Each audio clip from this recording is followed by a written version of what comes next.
하겠습니다. 잘 오셨습니다. 은혜 받으십시다. 무더위가 기승을 부리는데 지난밤 잘 쉬셨는지 모르겠습니다. 저는 침대에 자다가 요즘에 바닥에서 자고 있습니다. 모두 건강하시기 바라고요. 또 이번 한 주간도 계속 지금 지속되는 이 무더위 가운데 특별히 우리 어르신들 건강 유의하시기 바라고, 한 더위에는 좀 출입을 자제하는 게 좋지 않겠나 싶어요. 어제 제가 낮에 이제 병원에 좀 신방을 갔는데 에어컨이 전혀 효과가 없어요. 따뜻한 바람이 나올 정도로 아주 그렇게 더운 시간을 지냈는데요. 하여튼 다 건강 유의해야 되겠습니다. 오늘은 위로자 이런 말씀으로 함께 은혜를 나누겠습니다. 우리가 예수님을 믿고 한 형제 한 자매가 되었어요. 위로자는 제일 가까이 교회에 있어야 돼요. 교회에서 서로 위로자가 돼야 돼요. 성령님이 위로자시거든요. 성령님이 우리 마음에 오시면 우리는 다 위로를 받아요. 그리고 우리가 위로받았기 때문에 다른 사람을 또 위로할 수 있는 줄 믿습니다. 위로자가 다 되셔야 돼요. 사도행전 4장 36절에 보면 바나바를 소개하고 있습니다. 지난주에도 우리가 안디옥 교회를 생각했는데 그 안디옥 교회에 파송을 받은 사람이 바나바였어요. 그 바나바가 위로의 아들이라 그런 뜻입니다. 그가 그곳에 가서 위로 목회를 했어요. 이방인 지역에서 이방인들이 교회에 많이 왔습니다. 유대인들이 주축을 이루고 있는 곳이었지만 이방인들이 많이 왔어요. 그러니까 이 바나바가 그곳에 가서 성령의 위로를 말씀을 전한 거예요. 그러니까 안디옥 교회가 부흥 성장하고 또 선교의 전초기지가 되어서 이방 선교를 많이 감당하는 그런 복된 교회가 된 거예요. 그 위로는 매우 중요한 것이고, 교회에 와서 위로받기를 바랍니다. 교회에 와서 스트레스 받으면 안 돼요. 서로 스트레스 줘서도 안 돼요. 교회는 위로하는 그런 공동체라는 거 꼭 기억을 하시기 바랍니다. 오늘 1절에 보니까 1절 한번 더 읽어보겠습니다. 1절 이사야 40장 1절 시작. 너희의 하나님이 이르시되 너희는 위로하라, 내 백성을 위로하라. 아멘. 위로하라, 또 이라. 두 번 반복하는 것은 강조하는 거예요. 강조하는 거. 위로가 얼마나 중요한가 하는 말씀을 하는 거예요. 여러분, 위로자가 되기 위해서 먼저 성령 충만해야 됩니다. 성령 충만하면 성령님의 열매가 맺혀지는 거거든요. 그래서 성령의 위로의 열매, 다른 사람을 배려하는 열매를 맺게 돼요. 그 다음에 사랑이 또 충만해야 돼요. 사랑이 충만하면 다른 사람이 보이는 거예요. 요즘에 운전하면서 길거리에 보니까 좋은 슬로건이 있더라고요. 전 그 슬로건 보면서 참 은혜를 받았어요. 운전하면서. 무슨 슬로건일까요? 속도를 줄이면 무엇이 보여요? 사람이 보입니다. 너무 좋아요. 한번 따라해보세요. 속도를 줄이면 사람이 보입니다. 여러분, 속도 너무 빨리 하면요, 사람 안 보여요. 속도를 너무 빨리 하면 사고 나는 것밖에 없어요. 속도를 줄이면 사람이 보여요. 여러분, 너무 빨리빨리 하려 하지 마세요. 우리 좀 천천히. 그렇죠? 교회도 빨리 성장해야 되고, 몇 년 만에 몇백 명 돼야 되고, 그러다 보면요, 교회 오면 무슨 전투하는데, 목적 중심으로 나가는 그런 교회는 사실은 그게 교회 본질이 아니에요. 교회는 오면 위로받고, 평안하고, 할렐루야! 할렐루야! 교회 오면 위로받고, 평안하고, 쉼을 누리고, 그죠?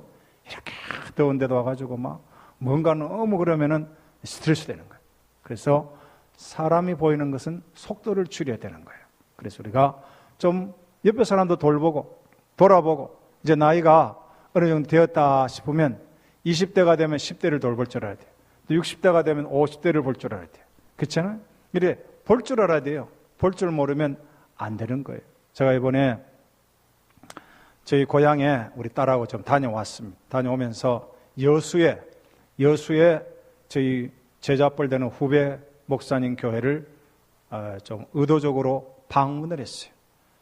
근데 얼마나 제가 위로가 되는지, 우리 목사님이 고생을 많이 하고 그 분리된 교회에 와가지고 그 교회 목회는 이제 만 4년 7월 17일이 만 4년 되었다고. 그 만 4년 동안 얼마나 고생했겠어요. 근데 교회를 잘 이렇게 섬기는 것을 보고 위로를 받고 또 위로를 하고 이렇게 왔습니다. 이제 나이가 제가 좀 되니까 이제 후배들이 저희 제자뻘 되는 목사님들이 다 이제 담임 목사가 되고 이런 걸 보면서 제가 참 위로를 받고 왔습니다. 위로자가 되기 위해서는 첫째로 상대방의 말을 잘 들어줘야 돼요. 이런 상담의 50%는 들어주는 겁니다. 잘 들어줘요. 김준홍 목사님께서 서울 청계천에 철거민들을 데리고 저 남낭만에 가가지고 둘의 공동체를 하실 때 이야기입니다. 제가 남낭만에 한 2번 이렇게 갔다 온 적이 있는데요. 그 목사님이 하시는 말씀이 어떤 분이 목사님 간단히 상담을 하러 왔습니다 하는데 저녁에 왔는데 새벽까지 계속 혼자 막 6.25 전쟁부터 막 계속 밤새도록 이야기를 하고 새벽 얘기 돼가지고 목사님이 파절이가 됐는데 그분 하는 말이 목사님 간단하게나마 오늘만큼 마치겠습니다. 그렇게 했어요. 아이고 그런데 내일 또 온다는 이야기인데 그런데 하여튼 이분이 목사님 이제 나가가지고 이분이 하는 말이 김준홍 목사님은 대단한 분이라. 김준홍 목사님한테 가면 해결이 다 된다. 모든 문제를 그분에게 가면 해결이 다 된다. 그런데 김 목사님 하는 거예요. 밤새도록 들어줬다는 거예요. 가만히 들어줬는데 자기 나가지고 자기를 막 칭찬하더라는 거예요. 그래서 여러분 우리가 위로자가 되려면요 상대방의 말을 잘 들어야 돼요. 성령님이 임하시면 인내하는 열매를 주시거든요. 인내하면서 잘 들어주는 거예요. 그러다 보면 그 사람 문제가 잘 해결되는 거예요. 이 시대는요 들어줄 사람이 필요해요. 말 들어줄 사람이 얼마나 필요한지. 시골에 가니까 저희 이모님도 혼자 계시는 거예요. 혼자 말 들어줄 사람. 또 시골 교회 목사님 만나는데 얼마나 말 들어주고 그래서 막 얼마나 말을 많이 하시는지 제가 막 이틀 동안 계속 들어줬어요. 계속 들었어요. 지금은 상대방 말을 잘 들어줘야 돼요. 그래서 거기에 위로가 되는 줄 믿습니다. 그래서 교회에서 여러분이 누군가 말을 많이 하면 잘 들어줬어요. 아, 저분이 말을 많이 하고 싶어. 외롭구나. 그래서 잘 들어줘야 돼요. 그 다음에 두 번째는요. 진정성을 가지고 그의 마음에 위로의 말을 해줘야 되는 진정성을 가지고. 2절을 보십시오. 2절 한번 상반절 한번 읽어볼까요? 2절 시작. 너희는 예루살렘의 마음에 닿도록 말하며 그것에게 외치라. 여기까지. 마음에 닿도록 말을 해줘야 돼요. 우리가 위로의 말을 할 때 건성건성 말을 하면 안 됩니다. 마음에 닿도록. 그 사람에게 꼭 필요한 말을 해줘야 돼요. 이스라엘 백성들이 포로가 되었어. 바벨론 포로가 70년 포로 생활하는데 타국에 살고 성전 예배를 드리지 못하고 그렇게 살고 있습니다. 그들 마음이 얼마나 힘들까요? 여러분 여행을 가서 외국에 한 달, 2달, 3달 이렇게 있어 보면 참 힘든 거거든요. 또 외국에 특별히 나라가 망해버리고 옛날에 베트남에 막 전쟁이 나고 그리고 공사나 되고 할 때 제가 부산에 살았는데 부산에 우리 부산 여고가 있었어요. 부산여고 서대신동에. 거기에 막 얼마나 보트피플이 많이 와가지고 거기에 임시 건축가 막 됐거든요. 참 그 위로가 필요한 사람입니다. 위로가 필요. 그러니까 나라를 잃어버리고요. 자기가 살고 있는 고향을 떠나서 다른 곳에 가면 그곳에 참 위로가 필요해요. 바벨론 포로 생활 70년 하면서 그들에게 얼마나 위로가 필요했겠어요. 그래서 오늘 이렇게 말합니다. 너희는 예루살렘의 마음에 닿도록 말하며 그것에게 외치라. 힘들고 어려운 사람들의 마음에 닿도록 말, 진정성 있게 위로의 말을 해줘야 됩니다. 동지감을 가지고 힘들고 어려운 이야기를 잘 들어주면서 그에게 꼭 필요한 지혜의 말씀을 전해야 되는 거예요. 그러기 위해서 다른 사람 앞에 자랑하면 안 돼요. 고린도서 13장에 보면 사랑은 자랑하지 아니하며 그랬어요. 여러분 자랑하지 마세요. 자식 다 자랑 너무 하고 우리 돈 많이 버는 거 너무 자랑, 큰 집 자랑하고 너무 자랑하면요. 그것을 도달하지 못한 사람이 있거든요. 자식이 어려운 사람이 있거든요. 경제적으로 어려운 분들이 있고요. 어려운 분들 많아요. 그래서 나는 한 번도 병원 안 갔다. 그 자랑하지 마세요. 또 병원 다니신 분들 있지 않습니까? 나는 한 번도 시험에 안 떨어졌어요. 자랑하지 마세요. 시험에 떨어진 사람도 많이 있거든요. 그러니까 너무 자랑하는 것은 사랑이 아니에요. 오히려 상대방의 그 상편에서 내가 어려운 것 이야기하는 것이 낫지요. 건성건성 말하지 말고.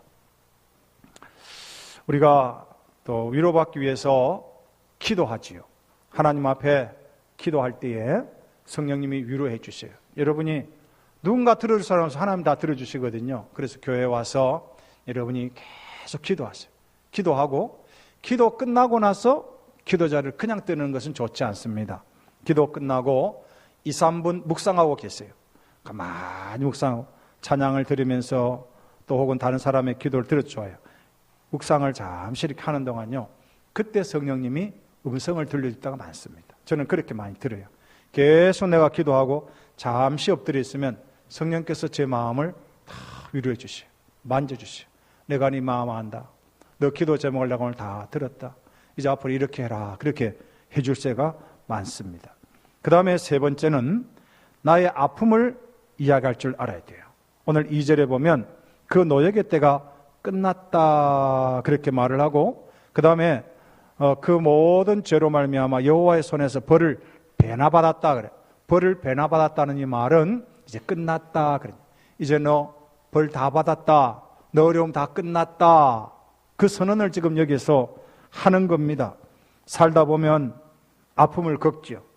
경제적인 문제를 겪습니다. 사랑하는 사람이 떠나는 아픔을 겪죠. 우리 10대 때, 청소년 때 내가 정말 사랑하고 좋았던 친구들이 떠나는 거 너무너무 아프지요. 육신의 질병을 가지고 옵니다. 기대에 미치지 못할 때가 있어요. 시험에 떨어질 때도 있고요. 그럴 때가 있어요. 그럴 때는 절망하고 분노하게 되어 있습니다. 그런데 그것이 다 하나님의 뜻이에요. 이스라엘 백성들이 하나님의 징계를 받았는데 그 징계를 받았는 이유 중에 하나가 뭐냐, 우상 숭배하고 가난한 자를 돌보지 않고 성적인 타락을 저지르고 종교 지도자들이 호의호식하고 백성들 간에 불신하고 하나님보다도 강대국을 더 의지하고 눈에 보이는 무기를 의지하고 하나님을 진정으로 섬기지 않은 수만 가지 죄 때문에 그들이 어려움을 당하게 되었습니다. 바벨론 포로가 된 것입니다. 우리의 삶 속에도 이런저런 이유가 있습니다. 원인을 따져보면 다 이유가 있어요. 그런데 그것이 결코 헛된 것이 아니라는 거예요. 그것을 가지고 하나님이 사용하신다. 그것을 가지고 하나님이 일하신다는 겁니다. 제가 16년 동안 러시아에서 선교 사역을 오랫동안 했습니다. 30대 중반에서 50대 초반까지 그곳에서 살고 왔는데, 제가 이제 추운 데 갔지 않습니까? 여름에는 물론 오늘같이 더운 날씨도 있습니다만은 대체적으로 1년 한 6개월 동안은 겨울이니까요. 많이 춥습니다. 그래서 너무 추울 때는 어떤 때는 한 번씩 그런 생각이에요. 열대지방 갔으면 좋아할걸. 인도네시아도 있고 필리핀도 있는데 내가 위에 이렇게 추운 데 와가지고 이렇게 떨어야 되나, 그럴 때가 있어요. 근데 이제 우리가 한 4년에 한 번씩 선교대회를 하거든요. 선교지에서 선교사님들 다 저 수백 명이 이렇게 모입니다.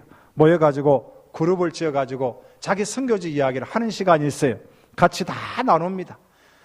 그곳에 언어가 어렵습니다. 현지인들이 배반합니다. 환경이 어렵습니다. 자녀 교육 문제가 어렵습니다. 막 이야기를 해요. 그런데 아프리카에서 온 어떤 선교사님이 그런 이야기를 했어요. 여러분 집에 뱀이 들어와가지고 그거 잡아봤어요? 그런 이야기를 해요. 러시아에서는 뱀 보기도 어렵지만은 집에 뱀이 들어본 적이 한 번도 없었거든요. 그런데 제가 그 말을 들으면서 위로를 받았어요. 나는 아프리카 안 간 것이 참 다행이다. 그런데 다 이야기를 듣고 나면 전부 선교사님들이 똑같이 하는 말이 내가 있는 곳이 제일 낫네. 그렇게 결론이 나는 거예요. 여러분, 우리가요, 힘들고 어려운 이야기를 하셔야 돼요. 창피했던 이야기 있잖아요. 창피한 이야기도 막 나누는 거예요. 정말로 고통 가운데 있었던 이야기도 나누면요, 사람들은 심리가 이상해요. 잘 되고 성공하고 막 이런 이야기는요, 좀 듣다가 안 듣고 싶어 해요. 그런데 어려운 이야기 있잖아요. 정말로 어렵고 힘들고 실패하고 떨어지고 배반하고 막 이런 이야기를 듣고 나면요, 오히려 마음에 뭐가 돼요? 힐링이 되는 거예요. 치료가 돼요. 저분도 저런 어려움이 있었네. 우리 김상수 목사님 말씀을 들어보면 우리 김 목사님이 그런 이야기를 많이 하셔요. 과거에 어려웠던 이야기를 많이 해요. 이제 우리 안양일신교회가 지금은 뭐 아이들까지 한 3,000명 되는 그런 큰 교회가 되었기 때문에 우리 김 목사님이 그렇게 편안하게 목회를 하신 줄을 대부분 다 알고 있어요. 다른 분들은, 모르는 사람들은. 근데 목사님이 과거에 40명 그 분리된 교회를 데리고 이제 목양을 했던 이야기, 중간에 오해를 받아가지고 막 목사를 잡고 막 끌려갔던 이야기, 못이 찢어진 이야기, 이런저런 막 갈등, 막 그런 이야기를 이제 막 보따리를 이렇게 쏟아내면 끝에 가면 목사님도 그런 고생을 했습니까? 그래서 사람들은 막 위로를 받는 거예요. 그래서 여러분이 당하는 어려움들요, 그건 너무 숨기지 마세요. 여러분 부모와의 갈등도 있었지. 여러분 또 부모님들이 큰 배경이 되지를 못한 분들도 있을 거예요. 우리 아버지 직업에 대해서 막 창피하고, 우리 엄마 아빠가 왜 대학 공부도 못했나, 뭐 이런 사람도 있을 거예요, 그 중에. 근데 그것도 다 나누세요. 여러분이 그냥만 나누는 거예요. 나누면요, 오히려 거기에서 사람들이 위로를 받는다는 거 꼭 기억하시고. 그래서 고난은 변장된 축복이에요. 여러분에게 주신 고난은 반드시 그게 축복으로 변화될 줄 믿습니다. 그래서 여러분이 그 고난을 함께 나눌 때 다른 사람이 위로받고 힐링되고 그런 역사가 있다는 것을 꼭 기억하시기를 바랍니다. 그 다음에 네 번째는 복음만이 참된 위로예요. 복음만이 참된 위로입니다. 2절에 보니까 노역의 때가 끝났고 그 죄악이 사함을 받았느니라, 그런 말이에요. 죄악이 사함을 받았다는 이야기입니다. 복음은요, 죄와 관련된 이야기예요. 사람마다 다 죄로 고통을 당하죠. 인류가 다 죄 때문에 고통을 당하는데 죄악이 사함을 받았다. 내가 복음으로 예수 그리스도의 보혈로 내 죄가 해결함 받았다. 존 뉴턴, 노예상을 했던 사람이, 그는 배를 타고 노예를 잡아가지고 팔고 했던, 요즘 같으면 인신매매와 같은 그런 사람. 근데 그가 복음을 듣고 예수님 믿고 그가 지었던 찬송이 Amazing Grace, 나 같은 죄인 살리신, 그 찬송을 했어요. 305장 2절에 보니까 큰 죄악에서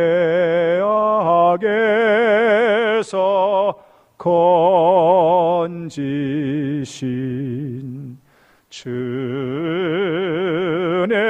고마워 나 처음 믿은 그 시간 귀하고 귀하다.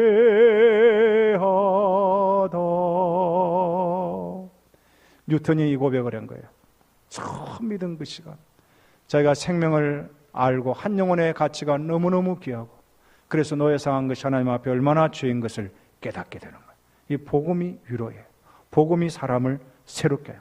복음이 가치를 바꾸는 거예요. 여러분, 고린도후서 5장 17절에 보면 이런 말씀이 기록되어 있습니다. 고린도후서 5장 17절, 우리 같이 한번 읽어볼까요? 화면을 보면서 시작. 그런즉 누구든지 그리스도 안에 있으면 새로운 피조물이라, 이전 것은 지나갔으니 보라 새 것이 되었도다. 아멘. 여러분, 우리 가치가요, 그리스도 안에서 받겠다는 건 너무너무 감사한 거예요. 사도 바울이 예수 알기 전에는요, 율법의 의를 자랑했습니다. 그는 자기 가문을 자랑했어요. 바리새인인 것 자랑했어요. 근데 예수님 알고 나니까요, 그것이 아무것도 아닌 것을 고백한 것입니다. 빌립보서 3장 4절을 한번 볼까요? 빌립보서 3장 4절에 보면 이 바울이 어떤 사람인가를 거기에 기록을 해놨어요. 빌립보 3장 4절 같이 읽어볼까요? 시작. 그러나 나도 육체를 신뢰 할 만한, 만일 누구든지 다른 이가 육체를 신뢰할 것이 있는 줄로 생각하면 나는 더욱 그러하리니. 육체를 육체 자랑하면 나는 더욱 그러게 돼. 자, 그의 가문이 어떤 사람인가 볼까요? 빌립보 3장 5절입니다. 한번 보겠습니다. 빌립보서 3장 5절 시작. 나는 8일 만에 할례를 받고 이스라엘 족속이요 베냐민 지파요 히브리인 중에 히브리인이요 율법으로는 바리새인이요. 여기 보면 이 바울이 얼마나 정통 있는 가문에 8일 만에 할례를 받았다는 것은 뱃속부터 율법주의자라 그런 말이에요. 뱃속부터 유대인이라 그 말이에요. 이스라엘 족속 중에 베냐민 지파예요. 정통 이스라엘 사람. 이렇게 그가 흠이 없는 사람. 6절 보세요. 빌립보 3장 6절 한번 볼까요? 시작. 율법으로는 교회를 박해하고 율법의 의료는 흠이 없는 자라. 흠이 없는 율법의 의료는 율법을 지켰다면 자기는 완벽하게 구원을 받을 만한 그런 사람이었다 그 말입니다. 그런데 그가 예수님을 딱 만나고 나니까요, 가치관이 바뀌는데 어떻게 바뀌느냐면 7절이요. 빌립보 3장 7절에 이렇게 기록되어 있습니다. 한번 읽어볼까요? 시작. 그러나 무엇이든지 내게 유익하던 것을 내가 그리스도를 위하여 다 해로 여길 뿐더러. 8절 읽어보겠습니다. 8절 시작.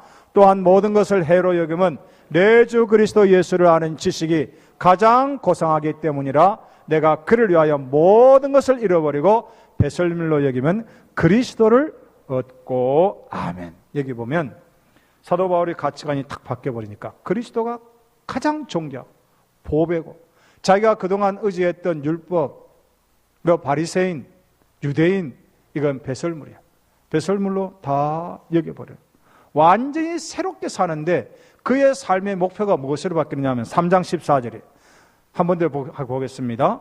빌립보서 3장 14절 말씀을 한번 보시면 같이 읽어볼까요? 시작. 표대를 향하여 그리스도 예수 안에서 하나님 위에서 부르신 부름의 상을 위하여 달려간다. 그러니까 그가 왜 사는지 삶의 목표를 알게 된 거예요. 그의 삶의 표대가 그리스도예요. 할렐루야. 여러분, 우리가 그리스도 안에서 변화되기를 주의 이름으로 축원합니다. 새로운 가치관을 가지시기를 주의 이름으로 축원합니다. 여러분, 땅의 건요 넘어오지 하지 마세요. 그거는 잠시 쓰다가 가는 거예요. 잠시 있다가 없어지는 거예요. 지금은 새롭지만 조금 지나면 다 지나요. 평촌에 무궁화 아파트가 한때 새로운 건물이었어요. 그렇죠? 새로운 건물. 근데 지금은 다시 재개발할 때가 된 거예요. 이렇게 바뀌는 거예요. 우리 예배당도 이 지은 지가 이제 오래됐어요. 오래되니까 언젠가는 이 예배당을 다시 리모델링 하든지 다시 부수고 짓든지 뭐 이렇게 해야 되지 않겠어요? 그러니까요, 우리 몸도 마찬가지. 우리 몸도 점점 쓰다 보면 그 사람은 어떻게 돼요? 후퇴하는 거야. 우리 어머니도 이제 팔순이 돼가지고 막 끌고 다니는데 20분을 잘 못 걸어 다니시. 너무 힘들어요. 근데 제가 옛날 사진을 이렇게 보면 어머니 참 건강하셨거든요. 건강했죠. 막 그냥 얼마나 건강하셨어요. 지금 보니까 할머니가 되셨어요. 인생은 그런 거예요. 모든 것이 다 지나가는 거예요. 그러나 변치 않는 것은 주의 복음인 줄 믿으시기를 바랍니다. 하나님의 말씀만이 변하지 않아요. 천국은 변하지 않는 거예요. 이제 말씀의 결론을 맺겠습니다. 우리는 이 시대의 위로자가 되어야 됩니다. 꿈을 잃어버린 사람들에게 위로자가 되기를 바랍니다. 여러분 주위에 절망 가운데 있는 사람들이 있어요. 상처와 고난 가운데 있는 친구들이 있습니다. 또 그들에게 우리는 찾아가서 위로자가 되어야 돼요. 위로자가. 위로자가 돼야 돼요. 근본에 우리 단기 선교를 이제 다음 주일 저녁에 공항을 갔다가 이제 월요일 새벽 2시 15분 비행기를 타고 연해주 블라디보스톡을 가고 우스리스크로 이제 가게 되는데요. 내 백성을 위로하라, 이런 주제를 가지고 갑니다. 19명이 가는데 이미 우리 선교팀들은 위로를 받았어요. 근본에 우리 선교님들이 한마음 한뜻으로 이 선교팀들을 막 위로해 주는 것을 보면서 제가 먼저 위로를 받았어요. 여러분들이 일을 찻집 하는데 도와주고 김치를 만들어가고 파는데 도와주시고 얼마나 위로. 물품을 지금 모으고 있는데 막 지금 가득 차버렸어요. 오늘까지만 이제 받고 이제 끝이 나는데요. 막 가득 찼어요. 얼마나 위로가 되는지 모르겠어요. 4박 5일 동안 우리 선교지 가는데 우리가 가서 할 일이 뭘까요? 위로하는 거, 위로. 누구를 먼저 위로할까요?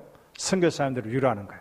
제가 선교지에 있을 때 우리 한국에서 후원교회들이 와서 저를 위로해 주었어요. 얼마나 그 위로가 달콤하고 큰 힘이 되는지 모르겠어요. 제가 이제 이번에는 제가 위로자가 되어서 이제 가는 겁니다. 제가 선교지에 가서 후배 선교사님을 손잡아주고 우리 물품 갖다 주고 여러분이 주신 헌금 전달할 겁니다. 그들에게 큰 위로가 될 거예요. 그 다음에 우리 고려인 동족들을 만날 겁니다. 고려인 동포들을 만나는데 지금 러시아에 사는 고려인 동포들 전체 50만이 넘는데요.